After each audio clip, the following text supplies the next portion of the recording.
오케이. 자, 제가 기도하고 모임을 시작하도록 하겠습니다. 하나님 감사합니다. 오늘도 함께하여 주시고 우리가 또 주의 말씀을 대할 때 하나님의 말씀을 온전히 깨닫고 또 그 말씀을 통하여 살아가고 또 그 말씀을 온전히 전할 수 있는 한 사람 한 사람 될 수 있도록 함께하여 주옵소서. 예수님 이름으로 기도드립니다. 아멘. 자, 오늘은 창세기 21장입니다. 창세기 21장이고요. 21장의 내용이 조금 이제 많고 세 부분 정도로 나눠져서 오늘 아마 다는 못할 것 같고 두 부분 정도 이렇게 할 수 있을 것 같아요. 시간 되는 대로 다뤄보도록 하겠습니다. 그래서 한 부분 한 부분 이렇게 읽고 그 다음에 그 부분 다루고 그 다음에 시간 되면 또 다음 부분 읽고 또 다루고 이렇게 할게요. 자, 창세기 21장이고요. 1절부터 일단 7절까지 먼저 보도록 하겠습니다. 창세기 21장 1절에서 7절이고요. 제가 읽도록 하겠습니다. 21장 1절입니다. 여호와께서 말씀하신 대로 사라를 돌보셨고 여호와께서 말씀하신 대로 사라에게 행하셨으므로 사라가 임신하고 하나님이 말씀하신 시기가 되어 노년이 아브라함에게 아들을 낳으니 아브라함이 그에게 태어난 아들 곧 사라가 자기에게 낳은 아들을 이름하여 이삭이라 하였고 그 아들 이삭이 난 지 8일 만에 그가 하나님이 명령하신 대로 할례를 행하였더라. 아브라함이 그의 아들 이삭이 그에게 태어날 때 백세라 사라가 이르되 하나님이 나를 웃게 하시니 듣는 자가 다 나와 함께 웃으리로다. 또 이르되 사라가 자식들을 젖먹이겠다고 누가 아브라함에게 말하였으리로마는 아브라함의 노경에 내가 아들을 낳았도다 하니라. 아멘. 자, 일단 이 부분 같이 보도록 하겠습니다. 화면 보시면서 이렇게 살펴보시면요. 일단 이제 크게 이제 21장은 세 부분으로 나눌 수 있을 것 같고요. 첫 번째 부분이 이제 하나님 정말로 이삭을 주셨다. 이 부분. 그리고 이삭이 이제 크고 나서 젖될 때쯤에 그때 이제 잔치를 베풀었는데 이스마엘이 이삭을 놀려서 결국 이스마엘을 쫓아내는 하갈과 이스마엘을 쫓아내는 그 장면. 그리고 나서 세 번째는 아브라함에게 아비멜렉이 찾아와서 언약하는 장면. 이 세 부분으로 나눌 수 있겠습니다. 그래서 1절부터 7절까지를 먼저 보시면 다른 건 뭐 자취하기라도 일단은 말씀하신 대로 혹은 명명하신 대로 뭐 이렇게 해서 요런 것들이 좀 반복되죠. 그죠? 그래서 요런 이야기들 좀 중심으로 보면 훨씬 더 본문을 정확하게 볼 수 있겠다라고 생각을 하면서 보시면 좋을 것 같아요. 자, 일단 약속의 말씀이 이루어졌죠. 이 약속의 이 부분은 사실 창세기 12장부터 시작되는 말씀이고요. 12장에는 명확하게 아들이나 뭐 특별한 얘기가 없었습니다. 그죠? 그리고 우리 계속적으로 살펴봤던 것처럼 하나님의 약속이 점점 구체화되는 과정에 있었어요. 그래서 이스마엘을 낳을 때에도 아브라함은 정확하게 하나님께서 어떻게 자녀를 주실지 이런 것들은 잘 알지 못했다라고 말씀드렸습니다. 그런데 이제 99세가 되어서 하나님께 찾아오셨고 아브라함에게 사라를 통해서 아브라함은 이스마엘이나 하나님 앞에 살기를 원합니다 얘기했지만 하나님께서 아니다. 사라를 통해서 날 사람이 네 씨가 될 것이다. 그렇게 얘기하셨죠. 그리고 20장에서 그런 일들에 대해서 어떻게 보면 큰 문제가 생길 수 있는 아비멜렉 집으로 또 이제 사라가 들어가게 되고 하나님께서 거기에서 건져내시고 그런 과정들을 우리가 지난번에 봤었고요. 자, 그래서 결국은 이제 1절처럼 여호와께서 말씀하신 대로 행하셨다라고 얘기를 합니다. 그런데 조금 이제 특이한 건 뭐냐면 한번 좀 생각해 보면 지금 어떻게 보면 아브라함의 인생이 이 21장의 그 내용으로 막 달려가고 있잖아요. 그런데 아들을 낳는 뭐 예를 들어 장면에서 뭐 사라가 임신을 하고 임신을 해서 뭐 예를 들어서 입덧이 심했다라든지 뭐 여러 가지 얘기를 많이 할 수 있잖아요. 그래서 정말로 그 낳을 때 뭐 참 기뻐하고 막 즐거워하고 막 잔치가 벌어지고 예를 들면 아브라함이 뭐 어떻게 되느냐 싶어하고 막 산파가 오고 예를 들어서 그런 것들을 막 기록하면서 이삭이 태어나는 그런 장면, 정말로 약속이 이루어지는 그 장면 자체에 집중을 할 수도 있죠. 그런데 본문에 보면 실제로 정말로 이삭이 태어난 그 장면에서는 크게 막 그런 것들 다루지 않습니다. 그냥 이삭이 태어났다. 그렇게 이제 하고 넘어가죠. 그래서 우리가 예를 들어서 뭐 영화를 만든다면 여기가 어떻게 보면 클라이막스가 될 수도 있는데 오히려 이 부분이 그냥 무심할 정도로 쑥 넘어가 버리는 거죠. 아브라함에게는 굉장히 큰 의미가 있는 시간이었고 그 순간이었을 수 있는데 그런 것들은 자세히 기록되지 않고 넘어가 버린다. 그리고 오히려 이제 주목하는 것은 하나님이 말씀을 이루셨다. 하나님이 약속하신 대로 그렇게 행하셨다. 이 부분을 계속적으로 강조하고 있습니다. 그래서 여러분들이 이 지금 내러티브를 저자가 기술하는 그 방식들을 보면서 어디에 초점을 두고 있는가를 살펴보면 좋을 것 같아요. 이걸 이제 약간 우리가 적용시킨다면 이렇습니다. 이런 말씀들을 보면서 우리 그냥 지나쳐 가지만 예를 들어서 우리가 정말 뭐 소망하고 기대하는 거 하나님께서 약속하셨던 것이 이루어졌을 때 그때 감격과 즐거움 뭐 거기에 막 집중할 수가 있잖아요. 사람들에게 막 간증하고 하나님 이렇게 하셨어요. 즐거워하고 막 이럴 수 있지만 성경은 그런 것들 그냥 킵하고 이것이 하나님의 약속의 성취다. 이런 거에만 강조를 두고 있다라고 볼 수 있겠습니다. 그런 것들을 좀 생각하시면 본문의 의미 그리고 또 본문의 분위기가 좀 더 다가올 수 있을 것 같고요. 그다음에 하나님께서 자신의 약속을 이제 이루셨죠. 이 약속은 하나님의 신실하심이 이제 기초가 되는 것입니다. 제가 예전에도 한번 설교했지만 이렇게 하나님께서 말씀하신 대로 사라에게 행하셨고 하나님께서 말씀하신 대로 사라에게 뭐 이렇게 돌보셨고 행하셨고 그다음에 아브라함에게 주셨다고 이렇게 할 때 사라가 지금 어떤 상태였는가를 우리가 보면 앞에서 18장에서 사라는 이 부분에 있어서 이제 좀 제대로 신실하게 반응하지 않죠. 그죠? 웃으면서 어떻게 노년된 사람이 아들을 낳을 수 있겠는가 부정적으로 생각합니다. 그래서 거기에서 이제 옥신각신하죠.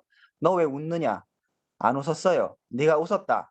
계속적으로 얘기하면서 이제 사라의 믿음 없는 반응에 대해서 하나님께서 얘기하시죠. 그러니까 사라는 별로 안 믿었고 그래서 하나님께서 뭐라 하니까 여호와의 사자가 뭐라 하니까 약간 믿는 것 같은 그런 상황이었는데도 불구하고 하나님의 약속을 이루셨다는 거. 결국 그래서 우리가 이제 의지할 것은 나의 믿음이라든지 나의 어떤 신실함이 아니라 하나님이 약속하신 것은 하나님이 이루어 가신다. 나의 어떠함과 상관없이. 이런 것들을 볼 수가 있습니다. 물론 이제 이런 것들을 우리의 삶에 그냥 그런 모든 것 가운데 여기 이제 구속사의 어떤 관점에서 봤을 때 큰 그런 흐름 가운데서 하나님께서 그렇게 일하시지만 그렇다고 해서 이제 우리가 뭐 대충 살아도 하나님께서 알아서 하시겠지 뭐 이런 건 아닐 수 있어요. 개별적인 사건이나 이런 부분에 있어서 내가 공부 안 하면 F를 맞는 게 당연한 거죠. 그죠?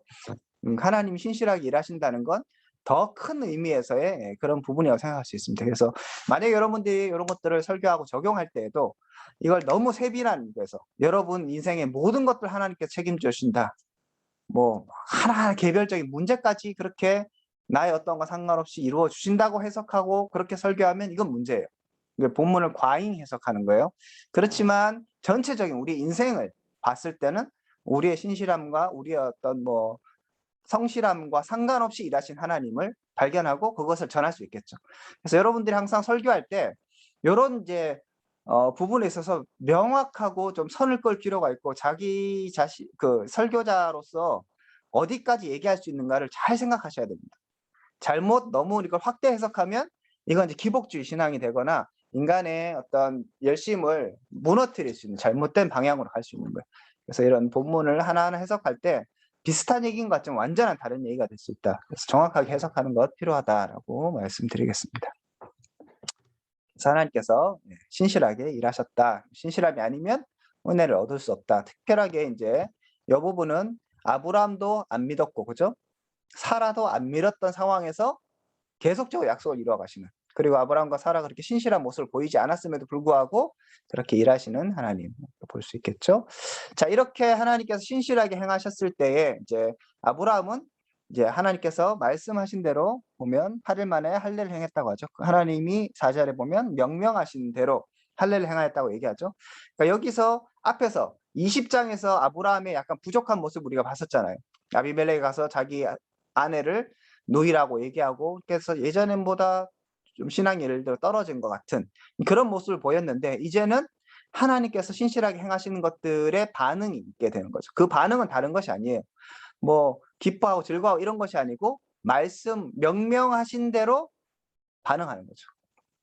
그러니까 하나님의 신실하심이 보여졌을 때 우리의 올바른 모습은 뭐냐면 우리도 하나님 앞에 그냥 말로만 뭐 감사하고 기뻐하는 것이 아니라 말씀을 행하는 거죠.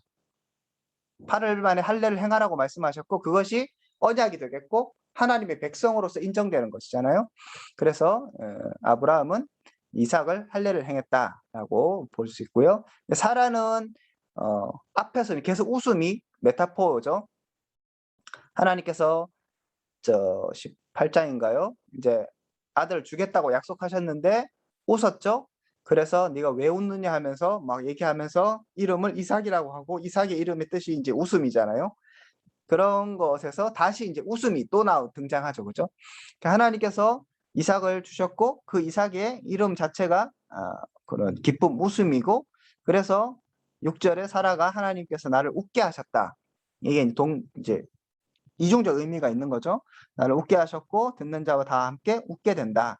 그래서 이삭이 이제 결국은 그 가정에 웃음이 있고, 결국 하나님의 약속의 백성에 신실하게 다가가신 하나님을 통해서 하나님의 백성이 웃게 되는, 그리고 그런 아브라함과 사라만 웃는 것이 아니라 옆에 사람들이 다 웃게 되는 거죠. 그래서 뭐 성경에는 정확하게 이제 나타나지 않지만 우리가 그냥 예상할 수 있는 건, 여기서 이제 듣는 자가 다 나 함께 웃으리다라고 얘기했던 것처럼, 이제 하나님이 하나님의 백성들에게 신실하게 일하시는 그 모습이 다른 사람들에게 전해질 때, 그죠? 다른 사람들이 함께 웃는 것이죠. 이게 이제 사실은 뭐 넓게 얘기하면 전도가 될 수 있고, 하나님 나라를 확장하는 것이 될 수 있고, 이렇게 사람들에게 영향력을 미치는 것이야. 네, 결국 내가 뭐 이렇게 잘해서, 예를 들어서 아브라함이 신실하게 해서 복 받았으니까 너희들도 그렇게 해라, 그런 얘기가 아니라, 아브라함이 어떠하든 간에, 사라가 어떠하든 간에 하나님께서 신실하게 행하셨고, 하나님이 약속하신 대로 웃음에 대한 것들을 회복시켜 주셨고, 그러니까 사라는 말 그대로 불신앙의 의미로서 웃었지만, 하나님은 그것을 신실함의 의미로 웃음을 주시는 거죠. 그런 하나님, 그리고 그런 하나님을 결국 다른 사람들이 함께 듣고 웃게 되는, 이런 것들이 있다라고 보시면 되겠습니다.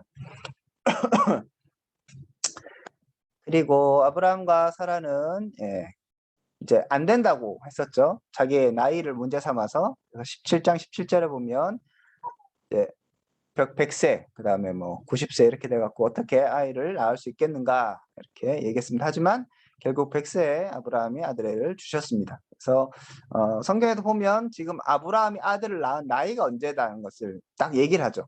그러니까 지금 나이가 항상 75세 때 부르시고, 그죠?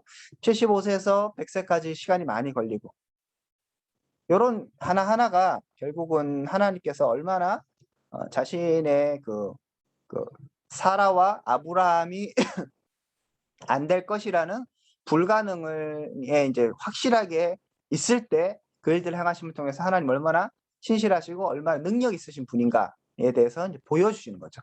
그래서 18장 14절에도 보면 결국 이제 사라가 웃을 때 여호와의 능치 못하는 게 없겠느냐 얘기하시죠. 그러니까 능치 못하는 게 없겠느냐 물어보시면, 그 반문하시면서 사라를 뭐라 그러시고, 그냥 다시 한번 약속하시죠. 내가 명년에 이 시간이 되면 다시 너에게 돌아올 것이고 그때에는 아들을 낳게 될 것이다 약속하셨고, 그 말대로 100세 때 아들을 낳게 되는, 딱 하나님의 때에 하나님의 시간에 그걸 이루신다, 그 성취를 또 볼 수 있죠.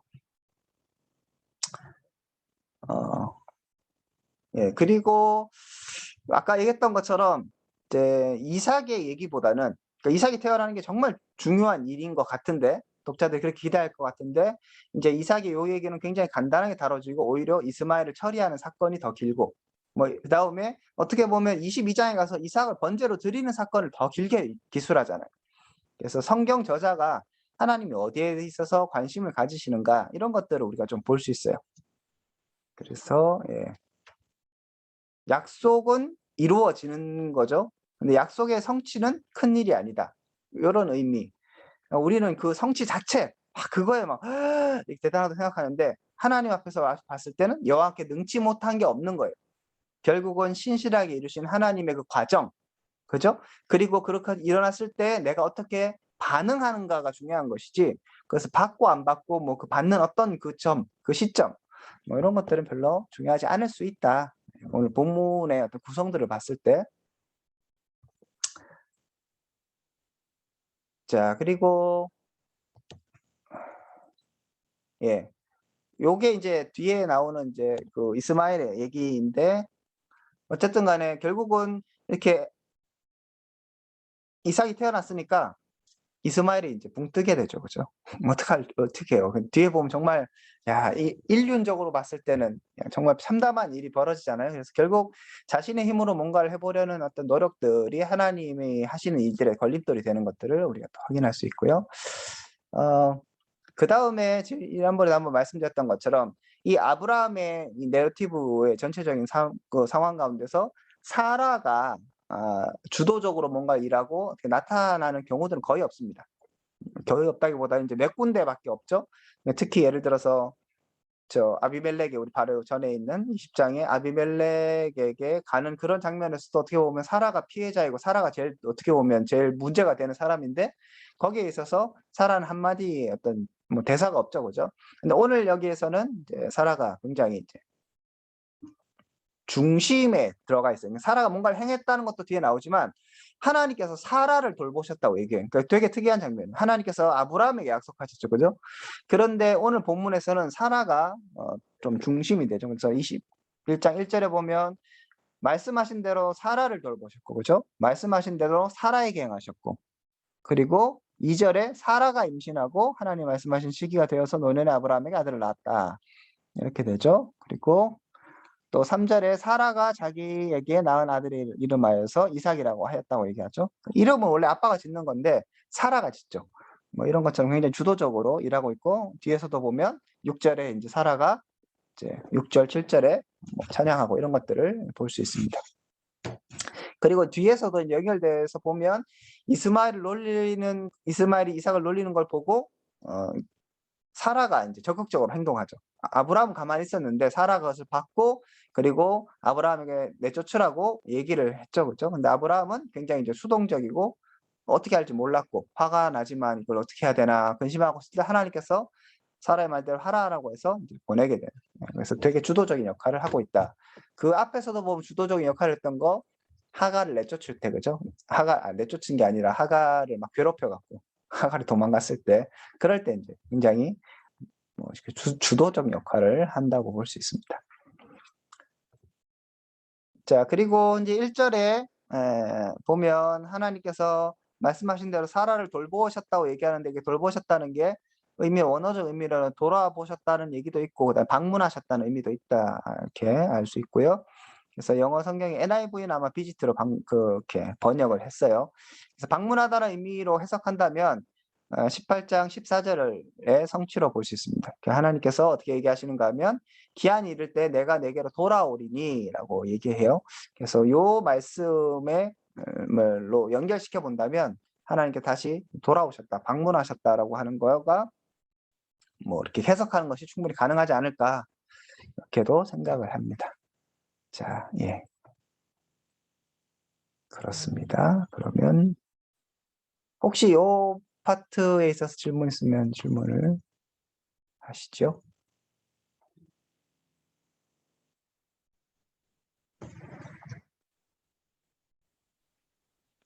교수님, 예. 이게 방금 중요한 건 아닌 것 같은데, 사라가 이름을 지었다고 하는데, 예. 아브라함이 사라가 자기에게 낳은 아들이면 사라가 지은 게 아니고 아브라함이 지어준 게 아닌가요? 예? 3절에 보면. 예. 여기 보면 아브라함이 그에게 예, 태어난 맞습니다. 아들. 예. 네. 네, 맞습니다. 죄송합니다. 그러니까 아들이 아브라함이 이름 지어준 거 맞는 네, 거죠? 맞습니다. 네, 실수입니다. 알겠습니다. 네. 감사합니다. 또 다른 질문 있으십니까?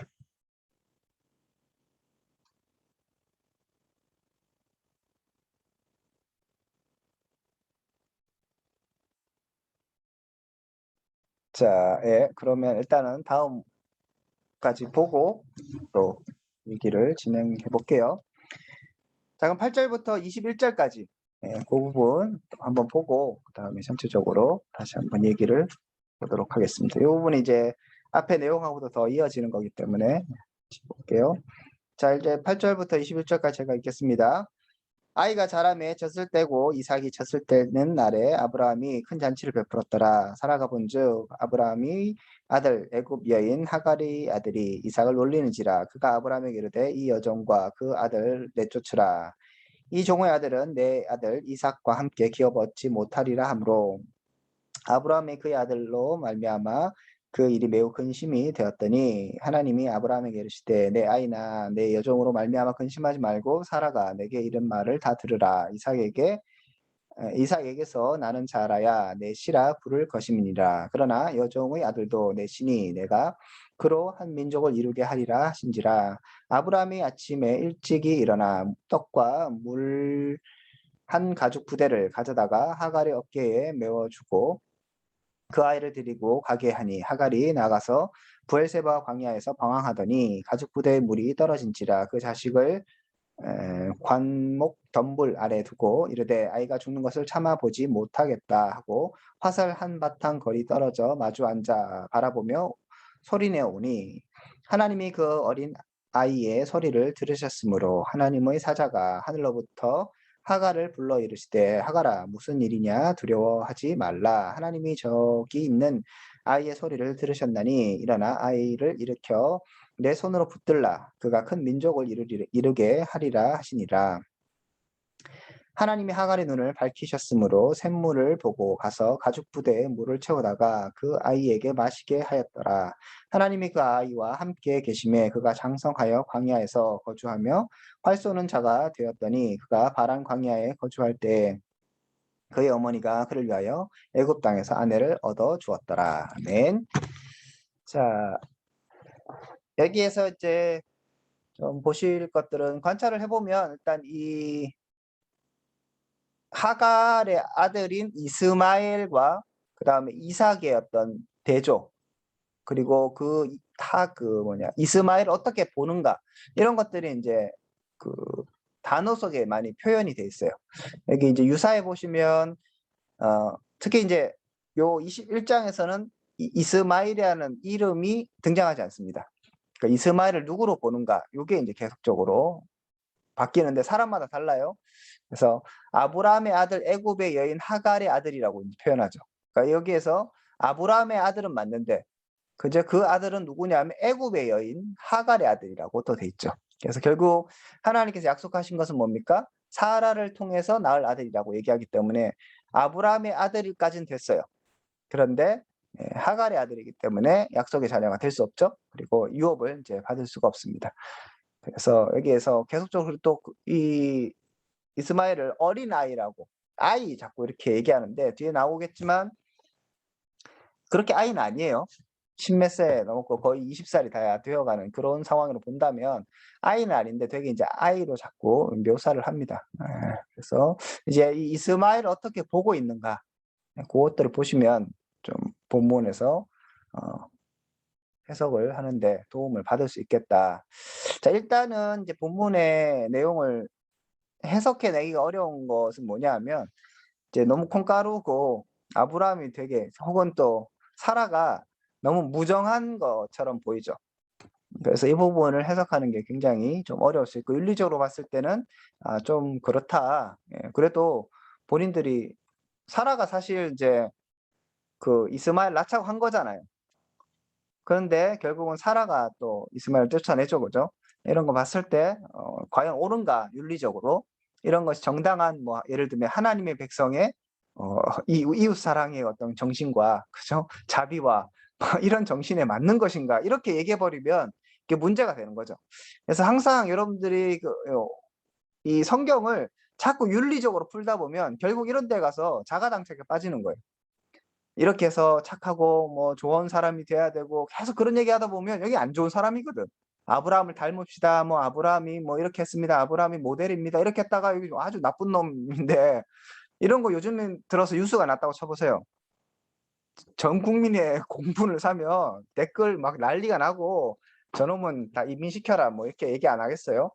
그래서 이런 부분에 있어서 좀 해석하기가 어렵고 명쾌하게 우리가 이제 그렇게 설교자로서 정확한 교훈을 이끌어내는 것에 있어서 조심할 필요가 있다. 지나치게 윤리적으로 가는 것도 문제이고 그래서 뭐 아브라함과 사라를 계속적으로 그러면 나쁜 놈이다라고 얘기하는 것도 또 문제고 하나님이 인정하시잖아요. 사라 말 들어라고 얘기하니까 하나님이 용인하신 거기 때문에 이런 것들 어떻게 볼 것이냐. 결국 이제 아시는 것처럼 갈라디아서 나오는 그런 부분으로서 우리가 해석할 수밖에 없는 것이고, 예, 뭐 그렇습니다. 궁극적으로 이제 이렇게 율법과 은혜 뭐 이런 것들로 결국은 가야 되는, 네, 그런 부분이기도 하고요. 하지만 이제 너무 처음부터 그쪽으로 가버리면 본문 자체의 내용들이 드러나지 않기 때문에 본문을 해석하고 그 다음에 그런 율법과 관계, 은혜와의 관계 이런 것들로 해석하면 좋을 것 같습니다.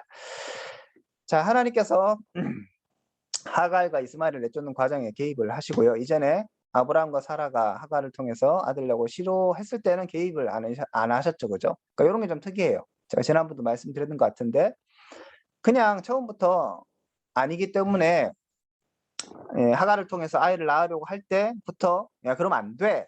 기다려라고 말씀하셨으면 이런 문제가 생기지 않아요, 그죠?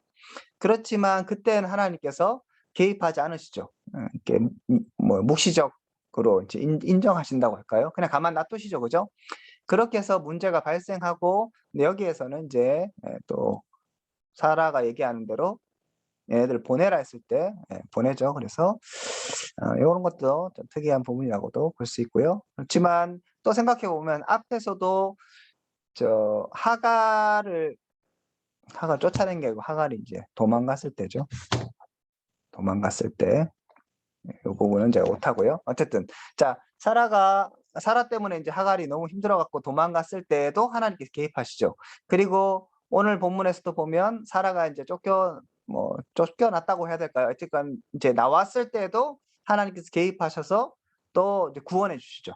그러니까 하나님께서 계속적으로 어떻게 보면 하나님의 백성이고 하나님의 약속의 자녀인 아브라함과 그다음에 사라와 이삭에 여기에만 포커스를 두실 것 같은데 그게 아니라는 거죠. 어떻게 보면 약자고 그리고 잘못해서 나온 어떤 결과물이잖아요. 순종하지 않은 뭐 이런 부분과 하나님에 대한 믿음이 아직 부족했고 하나님에 대한 지혜도 인식도 제대로 부족했던 그 지금 상황 가운데 펼쳐졌던 이 일들에 있어서 하나님께서 계속적으로 돌보시고 챙겨주시죠. 그런 하나님을 또 우리가 볼 수 있습니다. 그래서 이런 이제 비교도 한번 좀 해보시면 좋을 것 같고요. 자, 아까 얘기했던 것처럼 보면 아브라함이 이제 99세 때 이삭에 대한 약속을 받았는데 그때 나이가 이스마엘이 13세였다고 얘기해요. 그리고 여기가 젖을 때고 그 다음에 거기에서 잔치를 베풀죠. 그러니까 젖을 뗄 때가 우리가 뭐 3살, 4살 뭐 이렇게 생각하면 이제 얘가 이스마엘이 이제 17세가 되는 거죠. 그죠? 17세, 뭐 18세 혹은 뭐 16세 이렇게 되는데 고대 사회에서 젖을 더 늦게 뗐다고 생각을 하더라고요. 그래서 하여튼 10세 후반, 10대 후반이었고 많게 뭐 하면은 20세까지도 가까워지는 거죠. 그래서 어린아이는 아니다라고 볼 수 있겠고 그렇기 때문에 이런 이제 예를 들어서 어린아이가 애 놀릴 수 있잖아요. 그래서 뭐 아기가 아니고 잘 몰라서 뭐 그랬다라고 넘어갈 수 없는 거죠. 그래서 아마 악의적인 행동이었을 거라고 추측을 할 수밖에 없습니다. 의도되고 이스마엘이 그래서 애가 이제 결국은 동생인데 동생이 아닌 뭐 그런 애가 태어나갖고 자기의 위치가 위협받기도 하고 자기는 어떻게 되는가 뭐 이러면서 짜증도 났을 것이고 인간적으로 봤을 때는 그런 부분에서 이제 놀렸고요. 놀린 게 이제 어떻게 놀렸는가 뭐 희롱을 했는지 뭐 어떻게 됐는지 정확하게 우리가 내용은 알 수 없습니다. 하지만 나이가 이스마엘이 좀 컸기 때문에 단순하게 그냥 우리가 넘어갈 수 있는 그런 놀림은 아니었을 것이다라고 보겠습니다. 자, 그리고 아까 말씀드렸던 것처럼 이스마엘의 이름이 등장하지 않고요. 이스마엘은 이제 애굽 여인의 하간의 아들 혹은 이 종의 아들 뭐 이렇게 이제 표현이 되죠. 그래서 사라는 계속적으로 하갈을 인정하지 않는 분위기고요. 하갈이 아니죠. 이스마엘을. 근데 아브라함은 자기에 대한 표현에 있어서는 자신의 아들로 이렇게 언급을 합니다. 그죠? 11절에 보면 아브라함의 그의 아들로 말미암아 얘기하죠. 그러니까 지금 고민이 있는 거죠. 물론 이 아들이 이삭일 수도 있는데 아마 이스마엘이 아닐까 하는 생각을 일단 합니다. 자, 어쨌든 간에 이제 아브라함은 그 부분에 있어서 사라가 이제 보내라고 했을 때 매우 근심을 하게 되고요. 이건 이제 막 분노하고 화가 난 그런 상황입니다. 그래서 이런 고민에 빠졌을 때 하나님께서 나타나셔서 두 가지를 확인시켜 주죠. 약속을 해 주시는데 일단 중요한 건 이삭에게서 나는 자를 넷이라 부를 것이다. 그래서 이스마엘 안 된다는 것을 또 명확하게 하십니다. 아닌 건 아닌 거예요. 그러나 여종의 아들로 넷이니 내가 그로 한 민족을 이루게 하겠다라고 또 약속을 해주십니다. 그래서 한계를 분명히 그어주시고 하지만 이스마엘에 대해서도 하나님께서 분명하게 챙기실 것이다라고 약속을 해주시는 것이죠. 그래서 하나님의 이런 약속이 있었을 때 또 특이한 건 뭐냐면 아브라함은 굉장히 즉각적으로 반응하는 것 같이 보여요. 정확하게 나와 있지는 않지만 어쨌든 간에 성경에 보면 그냥 아침에라고 되어 있습니다. 그렇죠? 14절에 보면 아브라함이 아침에 일찍 일어나라고 되어 있죠. 그러니까 이게 이제 이삭을 바칠 때도 아침에 일찍 일어나잖아요. 그러니까 이 순종에 있어서 굉장히 즉각적인 순종으로 보여집니다. 그죠? 그래서 이 순종을 앞에서는 되게 근심했는데 하나님께서 이런 말씀을 주셨을 때 그에게 확신이 있었던 것 같아요. 이런 이제 반응은 어떻게 보면 아브라함에게는 뭐 장점이죠. 굉장한 장점이죠. 그래서 되게 확신 있게 이스마엘을 이제 내보내는 이런 것들을 볼 수 있습니다. 그래서 그만큼 아브라함은 이제 하나님 말씀 전적으로 신뢰하는 사람이 되었다고 볼 수 있겠죠. 그러니까 우리가 아브라함이 왜 이렇게 되었는가 생각해 보면 앞에서 나오는 이제 21장의 초반부에 하나님께서 그 말씀하신 대로 말씀을 이루시는 하나님임을 아브라함이 명확하게 깨달은 거죠. 자기가 이것도 해보고 저것도 해봤고 뭐 엘리에셀도 내세워봤고 조카도 내세워봤고 이스마엘도 내세워봤는데 하나님의 약속대로 하나님께서 하나님의 방법을 철저하게 지켜가시는 그것들을 보면서 아브라함이 하나님 말씀하신 그대로 되는 거구나 인식을 하죠. 그래서 22장에서도 이삭을 바칠 수 있게 되는 거라고 볼 수 있겠습니다. 자, 그리고 하나님 그렇게 약속을 하셨죠. 아브라함에게 지금 이스마엘이 큰 민족을 이루게 되겠다고 약속하셨어요. 그러면 독자들이나 아브라함이 기대했던 건 뭐겠습니까? 내보내면 얘네들이 잘 살 거라고 생각했겠죠. 너무 당연한 기대잖아요. 이게 아브라함도 마찬가지죠. 75세 때 야, 너 큰 민족을 이루고 네가 막 복의 근원이 되고 이렇게 얘기했을 때 어떻게 생각했어요? 그냥 탄탄대로가 펼쳐질 것이라고 생각하고 나왔겠죠. 그럼 웬걸 기근이 갑자기 찾아오잖아요. 그래서 애굽으로 가고 엉망되고 뭐 난리가 나고 계속 그렇게 되고 애는 안 나오고 그래서 이스마엘까지 낳게 되는 이런 상황들이 있는 것처럼 마찬가지죠. 하나님께서 이스마엘과 이제 함께 하신다는 그런 뉘앙스를 분명히 주셨는데 약속을 주셨는데 바로 다음에 이제 물이 없어 죽게 돼갖고 막 사경을 헤매는 이제 그런 상황이 발생하잖아요. 그래서 이제 이런 부분을 봤을 때 하나님의 약속이 있는 것과 내가 오늘날 하는 일들이 늘 잘 되는 거 완전히 다른 것이죠. 그러니까 하나님은 약속을 이루시는 분이에요. 그건 그거고 지금 나에게 있어야 되는 여러 가지 고통의 상황과 뭐 잘못된 문제들은 충분히 발생할 수 있다. 지금이 문제가 발생하기 때문에 하나님의 약속이 성취가 안 된다든지 뭐 잘못됐다든지 이건 상관이 없는 것이죠. 심지어는 아까 살펴봤던 것처럼 나의 어떠한 것 상관없이 하나님 약속하셨으면 그것을 이루신다. 큰 틀에서는요. 그래서 단기적인 어려움은 늘 있는 것이다 라고 우리가 확인할 수 있습니다. 그러면 왜 있게 되느냐? 좀 불쌍한데 이스마엘 좀 가서 잘 살았으면 되는데 왜 초기에 이렇게 어려웠느냐? 보면 이제 뒤에 가면 이제 뭐 잘 살았다고 돼 있지만 그 기반을 잡기까지 얼마나 힘들었겠어요. 그리고 광야에 살았잖아요.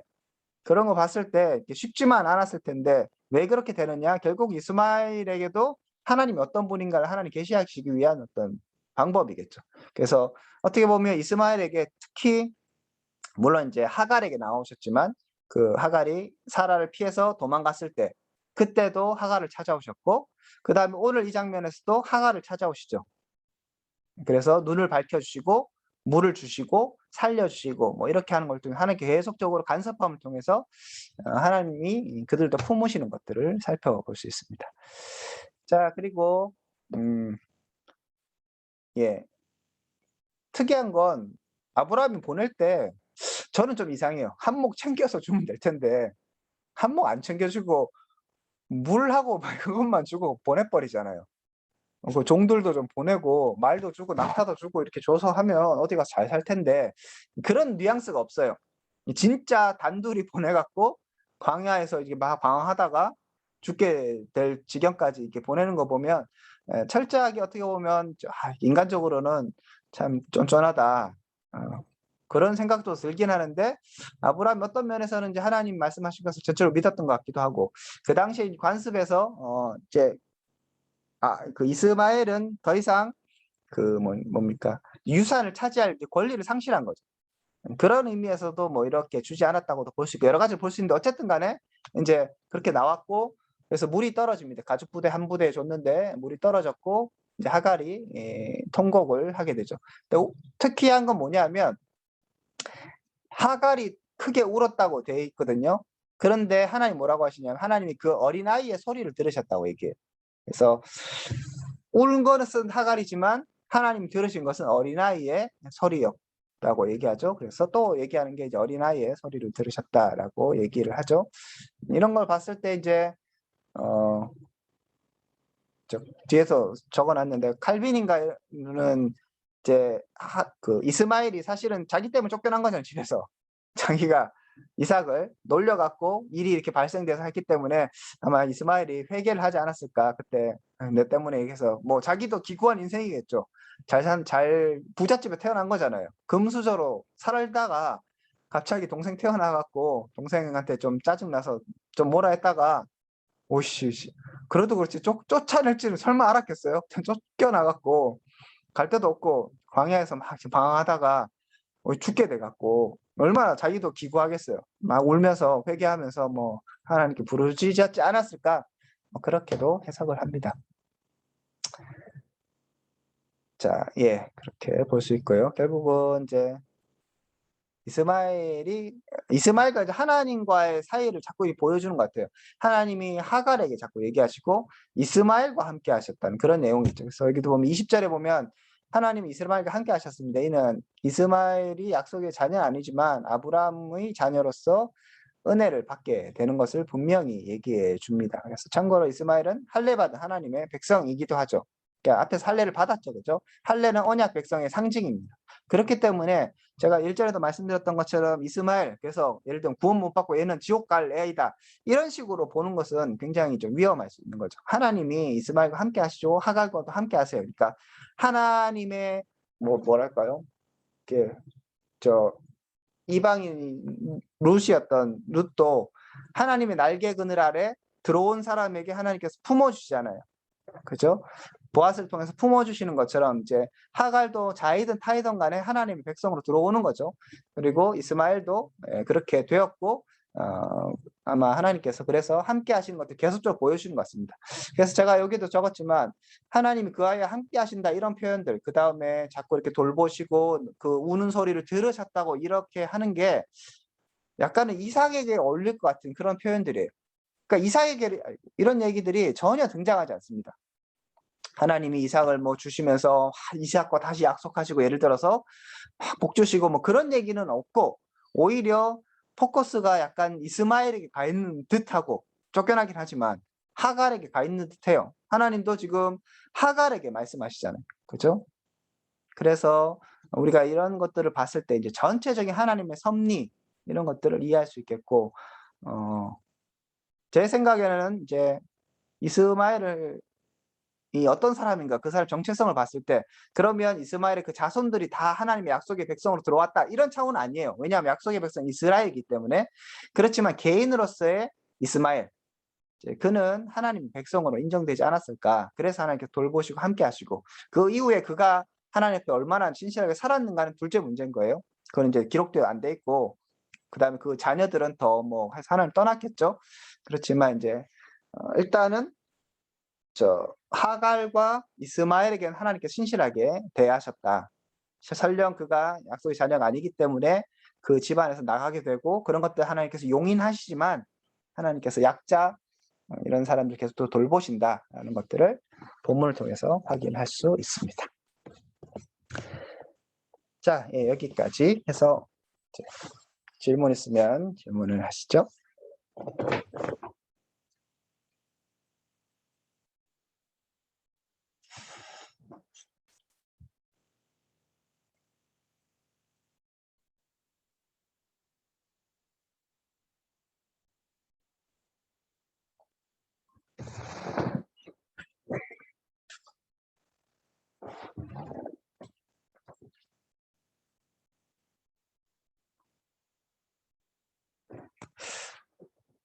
오래간만에 2주 쉬고 모이니까 뭐 별로 질문도 없고 너무 아브라함 너무 오랜만에 만난 사람이라서 생소하고 그렇습니까?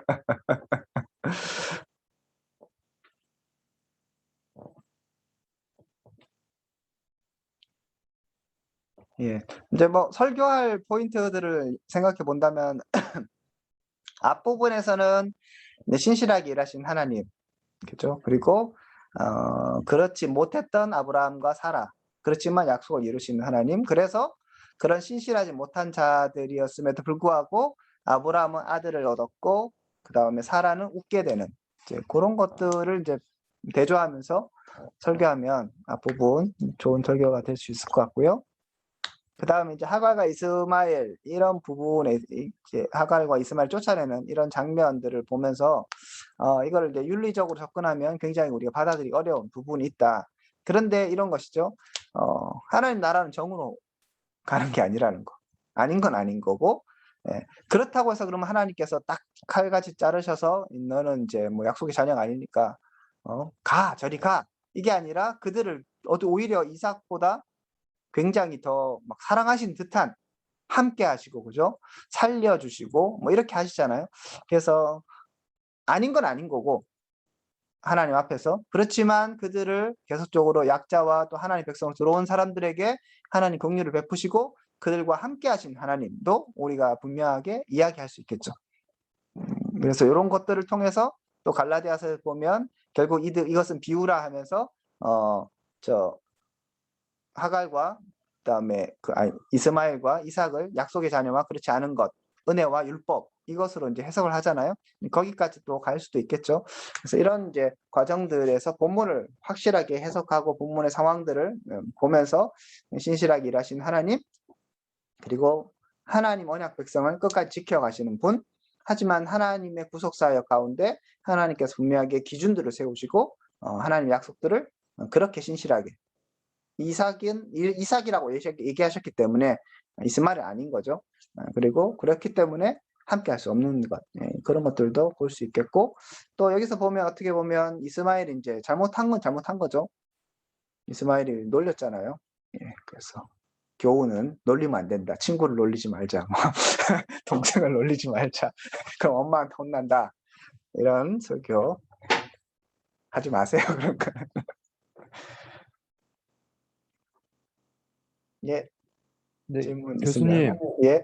이거 가끔 들었던 설교들을 들어보면 이스마엘이 이삭을 이렇게 놀리거나 했었을 때 그걸 마치 항상 그 육은 영을 늘 이렇게 공격하게 돼 있다라는 식의 설교들을 많이 하시는데 이렇게 풀어줘도 괜찮은 건가요? 아니면 이제 궁극적으로는 이제 갈라디아서 그런 것들을 조금 얘기하고 있으니까요.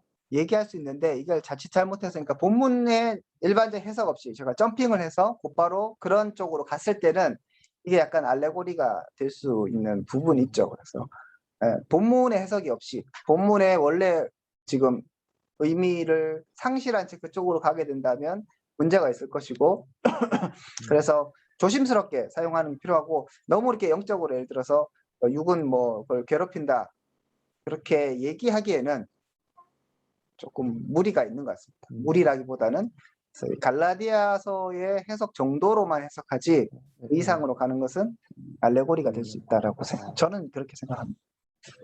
감사합니다.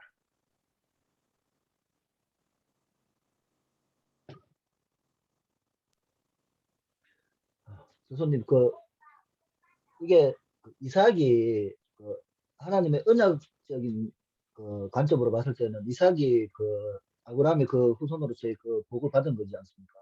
예. 근데 저기 앞장에 보면은 하나님이 이스마엘에게도 복을 주시고 많은 큰 나라가 되게 해주겠다고 약속을 하셨거든요. 예, 예. 그럼 이거는 뭐 어떻게 하나님께 복을 받은 이것도 만약에 하나님의 언약으로 봐야 되는 거예요. 그러니까 그 언약이 이제 관절에서 그냥 큰 민족을 이루는 게 중요한 게 아니라 결국 이제 구속사적으로 이해를 하는 거잖아요. 그러니까 아브라함을 통해서 네. 이스라엘의 백성이 생기고 이스라엘 백성을 통해서 하나님의 구원 역사들이 이루어가지는 가운데 이스마엘은 그 중심에 설 수 없는 거죠. 그거는 이스마엘이 잘하고 나쁘고를 떠나서 그냥 하나님의 전적인 선택인 거죠. 그죠? 우리가 지금 한국에 태어난 거하고 뭐 마찬가지인 거죠. 예, 그래서 하나님의 그런 선택 가운데 큰 구속사의 사역에 들어가지는 못하는 거죠.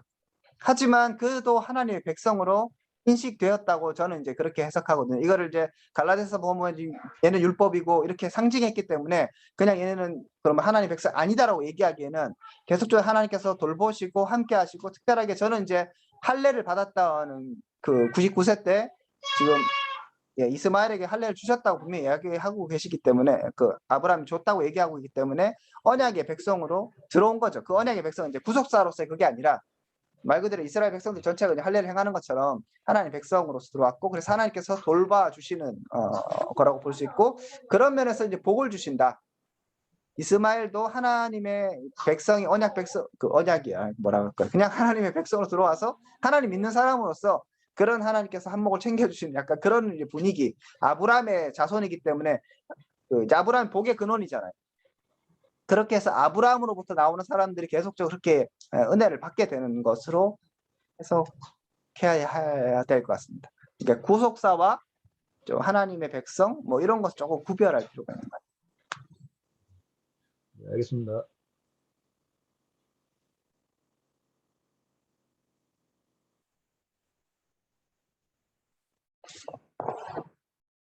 예, 또 질문 있으십니까?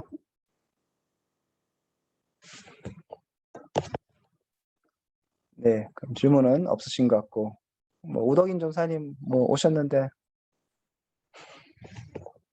뭐 할 말 없으십니까? Say hello라도 하시든지. 반갑습니다. 네. 너무 이렇게 네. 질문을 또 이렇게 잘 해주시고 이렇게 하셔서 또 저도 생각해 볼 수 있는 것 같아요. 너무 재밌어요. 교수님 재밌습니다. 네. 예, 많이 피곤해 감사합니다. 보이셨습니다. 다 죄송해요. 다 보입니다.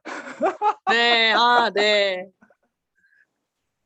잠을 깨우고 있습니다. 예, 수고 많으십니다. 늘 감사합니다. 여러 방면으로 수고 많으십니다.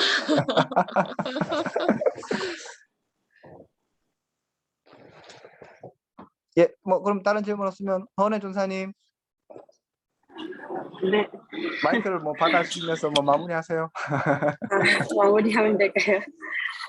그러면 다음 시간에는 요 뒷부분 예, 그 뒷부분 일단 조금 더 보고 예, 시간 되면 더 그 뒤에도 보고 뭐 그렇게 하도록 하겠습니다. 네, 그렇게 하는 걸로 하고 저희 다음 주는 모임 가질 수 있는 거죠? 예, 저한테 물어보시는 거죠? 네. 예, 뭐 주님 오시지 않는 이상 뭐 다음 주 특별한 일은 없는 것 같습니다. 네, 저희 다음 주부터 쭉 이어지니까요. 많이 꼭 참석해 주시고 그럼 다음 주 목요일날 2시에 또 뵙도록 하겠습니다. 네. 자료는 제가 또 허은혜 전사님 통해서 보내드리고요. 뭐 영상도 이게 한 거 녹화해서 제 개인 유튜브에 올리거든요. 뭐 참고하실 분들은 또 참고하시면 좋을 것 같습니다. 좋아요, 구독. 예. 이거 교수님 성함 치면은 나오는 건가요? 아니면? 제가 아직 안 유명해서 저 쳐도 잘 안 나올 거예요. 아니, 좀 많이 찾으셔야 될 거예요. 저희 제가 링크 올려드릴게요. 주세요. 링크. 네. 네, 링크 알겠습니다. 네, 링크도 드리겠습니다. 자, 그러면 5명의 구독자 생기는 겁니까? 네, 좋아요 눌러주시기 바라고 많은 홍보를 부탁드리겠습니다. 자, 그러면 예, 오늘 이렇게 하고 다음 주에 또 창세기 22장까지 또 볼 수 있도록 하겠습니다. 자, 수고하셨습니다. 감사합니다. 수고하셨습니다. 네, 감사합니다.